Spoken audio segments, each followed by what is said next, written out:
अहम ब्रह्मास्मि तत्त्वमसि। मां ब्रह्म आहियां ऐं तूं बि उहो ई आहीं। आत्मा ऐं परमात्मा हिकु ई आहे। आत्मा ऐं परमात्मा हिकु ई आहे जो माना छा? हिकु ई आहे जो माना आहे कि आत्मा ऐं परमात्मा जो स्वरूप साॻियो आहे। उन जो जेको रूप आहे उहो साॻियो ई आहे। उहो नंढो रूप आत्मा आहे ऐं वॾो रूप परमात्मा आहे। वॾे रूप में उनखे परमात्मा चवंदासीं, नंढे उन अंश खे आत्मा चवंदासीं, लेकिन उन जो स्वरूप साॻियो ई आहे। इन लाइ आत्मा ऐं परमात्मा हिकु ई आहे।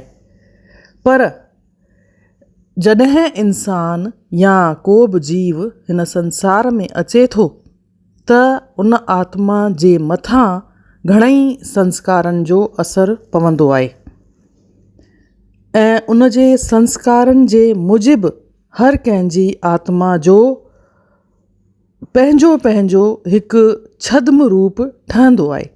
मूल रूप त उहो ई साॻियो ई आहे, आत्मा ऐं परमात्मा, पर छद्म रूप जेको थींदो आहे, डमी फॉर्म, उहो हर कंहिंजो पंहिंजो पंहिंजो थी वेंदो आहे पंहिंजे पंहिंजे संस्कारनि जे मूजिबि।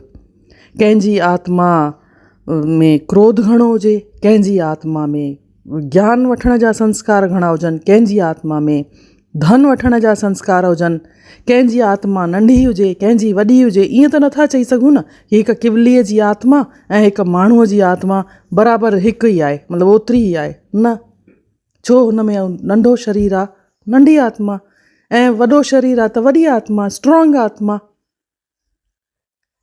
इहे मुंहिंजा पंहिंजा वीचार आहिनि। मां ईअं नथी चवां इहे किताबनि में लिखियल आहिनि, पर मुंहिंजा इहे पंहिंजा वीचार आहिनि त हर आत्मा जो निज रूप बि थींदो आहे। ईअं न सम्झिजे कि आत्मा जो हिकु ई रूप आहे ऐं उन्हनि संस्कारनि जेके पवण सां आत्मा अलॻि अलॻि तरीक़े सां वहिंवार कंदी आहे। उन माण्हू बि उन आत्मा जे इंस्ट्रक्शन्स जे हिसाब सां ई पोइ वरी वहिंवार बि जुदा जुदा तरीक़े सां कंदा आहिनि।